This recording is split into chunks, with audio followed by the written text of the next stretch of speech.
On sait aujourd'hui que les cyberattaques sont de plus en plus fréquentes.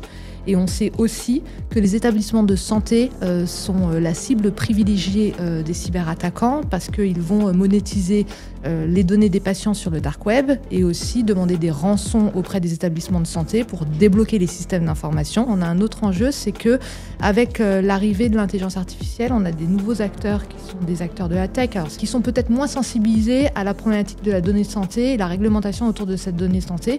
Et donc, il va falloir sensibiliser pour permettre la sécurité et la confidentialité de ces données. Donc c'est ce qui rend le sujet complexe. Et est-ce que c'est ce qui explique cette affaire CGDIM où on voit un acteur qui a l'habitude de traiter de données de santé qui s'est fait épingler? Alors effectivement, donc c'est CGDIM Santé qui a été condamné par la CNIL à hauteur de...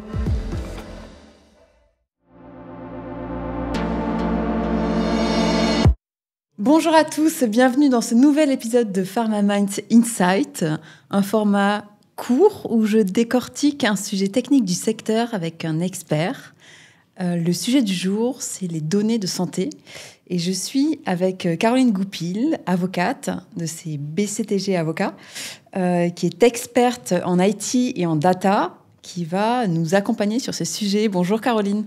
Bonjour Nathalie. Caroline, je suis ravie de t'avoir aujourd'hui parce que ce sujet prend beaucoup d'ampleur. Pour une première raison, c'est que les datas sont de plus en plus présentes. Une autre raison, c'est que l'IA fait qu'il y a des acteurs nouveaux qui arrivent. Et puis, on le voit, il y a des affaires juridiques qui éclatent, et en particulier avec des acteurs qui sont... très implantés, des experts sur cette scène. Je pense à l'affaire CGDIM. En septembre 2024, il y a eu justement des premières sanctions qui ont eu lieu. Donc, je suis ravie de pouvoir creuser. Est-ce que tu peux commencer peut-être par nous expliquer en fait ce contexte ? Oui, volontiers. Alors, le contexte, déjà, les données de santé, on en entend parler depuis pas mal de temps. Mais c'est vrai que c'est un sujet qui est particulièrement d'actualité, tu l'as dit, avec l'explosion de l'intelligence artificielle. On sait que l'intelligence artificielle va être un levier fort d'innovation. Ça va révolutionner le secteur de la santé. Ça va nous permettre notamment d'améliorer les diagnostics, les prescriptions, mais aussi... d'accélérer la recherche et même d'avoir une médecine beaucoup plus personnalisée. Mais pour permettre le développement de l'intelligence artificielle, il va falloir accéder à la donnée de santé. Donc, c'est des choses qui se font déjà depuis quelques années. Et en fait, ce qui se passe aujourd'hui, c'est quoi ? C'est que ça s'accentue, ça s'accélère. Qu'est-ce que vous voyez ? Énormément parce qu'effectivement, on a l'intelligence artificielle qui explose, en fait, qui arrive dans tous les secteurs et notamment dans le secteur de la santé depuis quelques années déjà. On en entend encore plus parler avec le sommet sur l'intelligence artificielle qui a eu lieu à Paris il n'y a pas longtemps. En janvier, oui. Et en parallèle de ça, on a aussi d'autres enjeux qui sont les enjeux de cybersécurité. On sait aujourd'hui que les cyberattaques sont de plus en plus fréquentes. Et on sait aussi que les établissements de santé sont la cible privilégiée des cyberattaquants parce qu'ils vont monétiser les données des patients sur le dark web et aussi demander des rançons auprès des établissements de santé pour débloquer les systèmes d'information qui empêchent l'activité de soins au niveau national. Et donc, en fait, aujourd'hui, on se retrouve à un enjeu assez important qui est comment concilier l'accès massif à la donnée de santé pour permettre l'innovation versus la protection de la donnée qui est un prérequis pour éviter en fait ces cyberattaques. Et comme tu le disais aussi, on a un autre enjeu, c'est que avec l'arrivée de l'intelligence artificielle, on a des nouveaux acteurs qui sont des acteurs de la tech. Alors c'est pas nouveau parce que le secteur de la santé se digitalise depuis pas mal de temps déjà, mais on a des acteurs de plus en plus niches, des startups qui sont peut-être moins sensibilisés à la problématique de la donnée de santé et la réglementation autour de cette donnée de santé. Et donc, il va falloir sensibiliser pour permettre la sécurité et la confidentialité de ces données. Ok, super. Pour commencer, merci pour ce contexte. Tu peux nous expliquer en nous disant c'est quoi en fait une donnée de santé ? Qu'est-ce qu'il faut avoir en tête ? Alors, une donnée de santé, elle est protégée à double titre. C'est d'abord une donnée à caractère personnel. Donc là, on sait à peu près la réglementation qui est autour de cette donnée à caractère personnel. Je pense qu'aujourd'hui, tout le monde maîtrise le RGPD. En tout cas, tout le monde a conscience de cette réglementation qui existe. Et au niveau national, on a des lois aussi de protection des données à caractère personnel. Donc ça, c'est le premier sujet. Et la donnée de santé, elle a une spécificité, c'est que c'est, en plus d'être une donnée à caractère personnel, c'est une donnée sensible. Alors, c'est pas la seule qui est donnée, qui est donnée sensible. Il y en a d'autres, comme les convictions religieuses, les orientations sexuelles, mais c'est une donnée donc, qui a une couche supplémentaire de protection. Sur ces couches supplémentaires de protection, on peut en citer quelques-uns. Déjà, en termes de traitement, il y a un principe qui est l'interdiction du traitement sauf exception. Donc, ça ne veut pas dire qu'on ne peut jamais traiter la donnée de santé, mais il faut qu'elle soit vraiment soumise à des exceptions à ce principe d'interdiction. Et on a d'autres règles qui sont l'hébergement, par exemple. On doit héberger des données de santé au travers d'hébergeurs qui sont certifiés HDS. Et là, alors on a d'autres sujets aussi de formalité, notamment auprès des autorités qui peuvent être plus ou moins lourdes en fonction de la manière dont on veut traiter la donnée de santé. Et pour terminer, assez récemment, on a une directive NIS 2 qui est une directive qui vient imposer des mesures de sécurité extrêmement lourdes à certaines entités, les entités qui sont considérées comme des entités essentielles ou importantes. Et parmi ces entités, bien évidemment, sont visées des entités du secteur de la santé, comme les établissements de santé. Donc voilà, donc on a un cadre réglementaire qui est particulièrement lourd. Et par ailleurs, parce que je pense que ta question n'était pas que sur le cadre réglementaire, c'est finalement, c'est quoi une donnée de santé ? Ouais, c'est aussi dans la durée, en fait. J'imagine que c'est une donnée qui vit. Ouais, c'est une donnée qui vit et en plus qui a une interprétation extrêmement extensive. C'est-à-dire qu'on va naturellement penser aux données qui, par nature, sont des données de santé. Donc là, c'est assez simple. On est sur, par exemple, les dossiers des patients, les diagnostics, les résultats d'analyse, les radios, les éléments comme ça. Donc ça, c'est vraiment par nature, c'est une donnée de santé.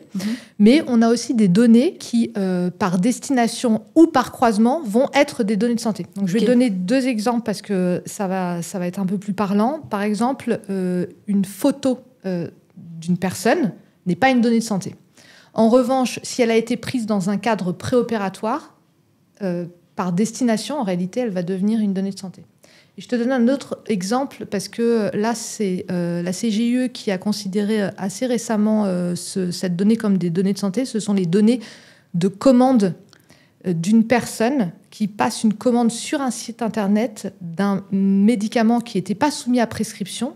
Cette donnée-là, donc les données de contact, de livraison, ont été considérées comme des données de santé. Donc là, on voit qu'on est vraiment sur une définition extrêmement extensive de la donnée de santé, ce qui peut poser problème parce que, comme on l'a vu, en fait, on a un cadre réglementaire extrêmement lourd sur ces données. Donc c'est ce qui rend le sujet complexe. Et est-ce que c'est ce qui explique cette affaire CGDIM où on voit un acteur qui a l'habitude de traiter de données de santé, qui sait ce que c'est, qui s'est fait épingler ? Est-ce que tu peux nous parler de cette affaire et nous la décoder ? Alors effectivement, donc c'est CGDIM Santé qui a été condamné par la CNIL à hauteur de 800 000 euros en septembre 2024. CGDIM, en fait, et CGDIM Santé est un acteur qui met à disposition un logiciel de gestion aux médecins de ville. Donc ces médecins, dans le cadre de leur activité, collectent de la donnée de leurs patients et les intègrent dans ce logiciel. Et ce que proposait CGDIM, c'est qu'il proposait aux médecins de participer à une sorte de laboratoire qui permettait d'intégrer les données de leurs patients dans un data lake, donc une sorte d'entrepôt. Et CGDIM Santé donc, les avait, je vais dire, entre guillemets, anonymisés pour les intégrer dans cet entrepôt et permettre à des tiers de pouvoir exploiter cette donnée, notamment à des fins de statistiques et de recherche. Et ce qu'il s'est passé, c'est que la CNIL a considéré que les données n'avaient pas été anonymisées, mais qu'en réalité, elles avaient été pseudonymisées. Et c'est là où on voit effectivement la difficulté de cette réglementation, c'est qu'il y a une différence, en fait, d'un point de vue technique et juridique sur le concept d'anonymisation. Ok, c'est pas la même chose. C'est pas la même chose. Ok. Donc, d'un point de vue technique, on va considérer que lorsqu'elle est chiffrée, elle est anonymisée, alors qu'en réalité, Ici, d'un point de vue juridique, il faut que l'anonymisation soit irréversible pour considérer que la donnée a été anonymisée. Si elle n'est pas irréversible, elle n'est que pseudonymisée. Et la différence est fondamentale parce que lorsqu'on anonymise une donnée, elle sort totalement du champ de la réglementation sur les données de santé, alors que lorsqu'elle est pseudonymisée, on reste dans le champ de la réglementation.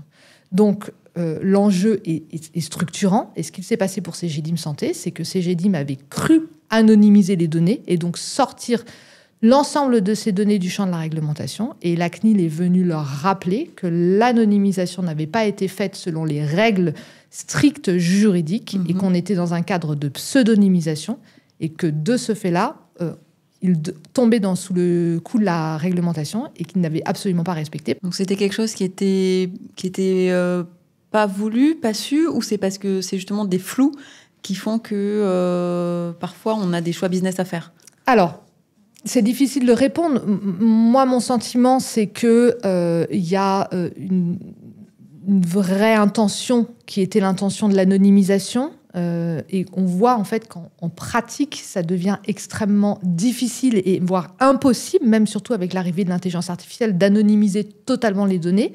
Et donc, effectivement, on est face à une réglementation en fait qui rend les choses un petit peu difficiles pour les entreprises parce que donc on a anonymisé, on doit respecter la règle de l'anonymisation, on sait que c'est quasiment impossible, versus d'autres pays qui retiennent une règle d'anonymisation qui est beaucoup plus souple et donc on est face à une distorsion de concurrence parce qu'on est dans un pays où en fait on doit respecter les règles du RGPD. Et l'autre sujet, effectivement, c'est est-ce que lorsque je sais que je suis à la frontière de cette réglementation, est-ce que je respecte cette réglementation ou est-ce que je saisis les opportunités business au risque, effectivement, d'être en non-conformité avec cette réglementation? Ok, on ne saura pas. J'ai pas fait partie des processus de décision. Je pense qu'il y a une vraie volonté d'anonymiser et qu'effectivement... Mais du coup, c'est un enjeu en fait d'être aussi accompagné sur ces choix, sur ces décisions de prise de risque. Effectivement, oui. Il faut comprendre techniquement ce qu'on fait, avoir un accompagnement juridique jusqu'où on peut aller, et ensuite prendre des décisions business en fonction effectivement de cette réglementation qui est lourde, mais qui n'est pas volontairement lourde en réalité. L'enjeu derrière, c'est de protéger les droits fondamentaux, les intérêts des personnes. Et encore une fois, on est sur une donnée qui est extrêmement sensible et leur exploitation peut mettre à risque les données des personnes. Ok. Et quand on regarde par exemple ce cas, on voit que donc il y a celui qui a collecté la donnée, mais il y a aussi des médecins qui sont impliqués, je ne sais pas s'ils sont collecteurs, donc impliqués, donc je ne sais pas à quel niveau responsable, et des tiers qui ont été oui, alors effectivement faire des traitements dessus. Comment on doit lire en fait tout cet écosystème? Alors la CNIL, c'est là dans ce cas-là, c'est centré sur la violation de la réglementation par Cegedim Santé. Mais en réalité, effectivement, on est dans un écosystème global avec des partenaires différents. On a d'abord le professionnel de santé qui va collecter la donnée et qui va traiter de la donnée de ses patients. Ce qu'il faut savoir, c'est qu'à chaque fois qu'une entité ou une personne à titre professionnel traite de la donnée personnelle et a fortiori de la donnée de santé, il a des obligations. Donc le professionnel a lui-même des obligations en tant que responsable de traitement sur la collecte et la manière dont il traite les données de santé de ses patients. Ensuite, on a l'éditeur de logiciel qui, lui, a en plus une double casquette parce qu'il va héberger les données de santé de son professionnel. Donc, sur instruction de son professionnel, il les héberge. Il intervient en tant que sous-traitant du professionnel de santé. Et là, ça crée une complexité parce qu'en tant que sous-traitant, le professionnel qui, lui, est responsable de traitement a des obligations de vérification. Il est responsable de son sous-traitant. Donc, le professionnel de santé, le médecin, doit s'assurer que l'éditeur de logiciel respecte bien ses obligations. Et par ailleurs, l'éditeur de logiciel... Ce qui, dans la réalité, n'est pas forcément fait. Alors, il a une obligation, mais dans la réalité, c'est pas toujours facile. Demander à un médecin d'aller contrôler comment il respecte l'éditeur de logiciel qui a... Dont il ne connaît pas le métier. Par nature, certainement, plus de capacité d'être en conformité, effectivement, d'être conforme à la réglementation RGPD. Donc ça, c'est vrai que c'est compliqué. Donc l'éditeur de logiciel a une autre casquette. Là, en créant cet entrepôt, il n'est pas intervenu en tant que sous-traitant, il l'a créé pour ses propres finalités. Donc il est intervenu en tant que responsable de traitement, donc il a de nouvelles obligations. Et en laissant l'accès à ces données à des tiers, en fait, ces tiers ont aussi de nouvelles obligations parce qu'ils vont traiter des données pour leur propre finalité. Et ils ont ces obligations-là. Et par ailleurs, ils ont une obligation parce qu'ils n'ont pas collecté la donnée directement auprès des patients. Donc, ils vont aussi devoir s'assurer que la base de données est licite. Donc là, on voit bien les chaînes de responsabilité, c'est-à-dire qu'on ne peut pas juste se dire « moi, on m'a donné un accès contractuellement, c'est bon, je peux l'exploiter, il faut que je respecte les règles liées au RGPD, c'est suffisant. Okay. » Non, il va falloir aussi s'assurer que ces données ont été collectées licitement par l'éditeur. Et du coup, quel dispositif vous leur recommandez d'appliquer? Ça dépend de qui on est, ça dépend de... Oui, alors c'est compliqué, ça dépend de qui on est. Généralement, ça va passer par le contrat, par la sélection des partenaires, prestataires, oui, puisqu'une vraie relation de confiance doit s'instaurer. Et ensuite, dans le contrat, quelles sont les obligations que j'impose? Quelles sont les informations que je demande de vérification pour m'assurer que je suis avec un partenaire qui respecte les règles, parce que je ne veux pas être associé avec un partenaire qui ne les respecte pas, et parce que aussi je ne veux pas prendre le risque moi-même d'être en non-conformité, parce qu'on voit bien qu'on a des obligations de vérification. Mmh. Donc ça va passer par le contrat, et ça va passer par un suivi aussi pendant tout le long de la relation contractuelle, pour s'assurer que... Voilà, c'est pas parce qu'on signe un contrat qui est bien fait que c'est suffisant. Il faut aussi s'assurer sur le long terme qu'on respecte bien ces obligations. Ok, on voit la complexité en fait des différents acteurs dans un monde où tout est amené à se densifier. Comment tu lis la réglementation à venir sur le RGPD, sur l'IA, et dans quel sens ça va en fait, et comment doivent se préparer en fait ces acteurs? Alors, jusqu'à présent, on était plutôt sur une tendance qui était au durcissement des règles. On a un millefeuille de réglementation. Donc, on a commencé avec le RGPD, mais on a plein d'autres réglementations sur la data de manière générale qui sont venues en plus de cette réglementation. Une des dernières en date, c'est le règlement sur l'intelligence artificielle. C'est un règlement qui va rajouter des obligations dans le secteur de la santé parce que il est fort probable qu'un certain nombre de systèmes d'intelligence artificielle qui vont être utilisés dans le secteur de la santé, qui vont tomber sous le coup des obligations en tant que système d'intelligence artificielle à haut risque, et qui imposent un nombre d'obligations à l'ensemble des acteurs de l'intelligence artificielle. Il ne suffit pas d'être fournisseur de l'intelligence artificielle pour être soumis à ces obligations. En tant qu'utilisateur professionnel, j'ai aussi des obligations. D'accord. Donc ça va clairement dans le sens d'un renforcement de la réglementation. Après, on a quand même un sujet, c'est qu'il y a une pression forte des acteurs de la tech pour assouplir cette réglementation. On a parlé rapidement tout à l'heure de distorsion de concurrence. On voit qu'on a un enjeu de souveraineté nationale lié à l'intelligence artificielle.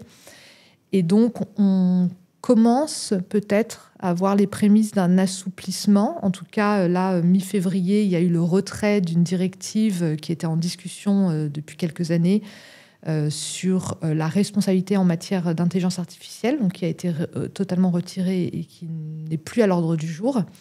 Et on voit aussi de nouvelles solutions, notamment le règlement européen sur l'espace européen des données de santé. Ce règlement vise à harmoniser le cadre réglementaire des données de santé au niveau européen pour faciliter l'accès à la donnée de santé, la recherche au niveau européen. Ok. Donc ça a vocation à aider, mais à être un petit peu à durcir la loi, quoi. Ouais, alors on était sur une tendance de durcissement. Là, on voit qu'il y a une pression qui va plutôt dans le sens de comment assouplir les règles, mais vraiment, on est sur plutôt un curseur, en fait. C'est-à-dire que l'idée, c'est c'est pas forcément bloquant, d'enlever la réglementation. Encore une fois, on est sur des données sensibles, c'est important de les protéger. Je pense qu'on a de la chance d'être dans un pays qui vise à protéger les droits fondamentaux, les intérêts des personnes. En revanche, effectivement, il faut placer le curseur au bon endroit pour rester compétitif et innovant. Donc, on se retrouve face à un défi qui est comment permettre l'accès massif aux données de santé pour favoriser l'innovation, tout en préservant la sécurité de ces données de santé pour assurer un niveau de protection suffisant aux patients et à notre système de santé national. Merci beaucoup, Caroline, pour ce point très clair, technique, mais on en a besoin. On se rend compte qu'il faut mettre en place des traitements de données qui soient à la hauteur de ces enjeux. Je pense que ça va beaucoup aider, que ce soit des fondateurs, des responsables data, à y voir plus clair s'ils ont d'autres questions à vous poser ou mieux comprendre comment vous pouvez les aider, où tu souhaites rediriger nos auditeurs. Alors, on a un site internet, BCTG Avocat, et puis sinon sur LinkedIn. Parfait. Voilà. Merci, à bientôt. Merci Nathalie. Merci d'avoir écouté jusqu'au bout ce nouvel épisode de PharmaMinds Insight. Ce format est tout nouveau, alors je suis vraiment curieuse de savoir ce que vous en avez pensé. Partagez-moi vos retours en commentaire ou par message, ils sont précieux. Et surtout, abonnez-vous dès maintenant sur votre application préférée pour être sûr de ne pas manquer les prochaines sorties. À très vite.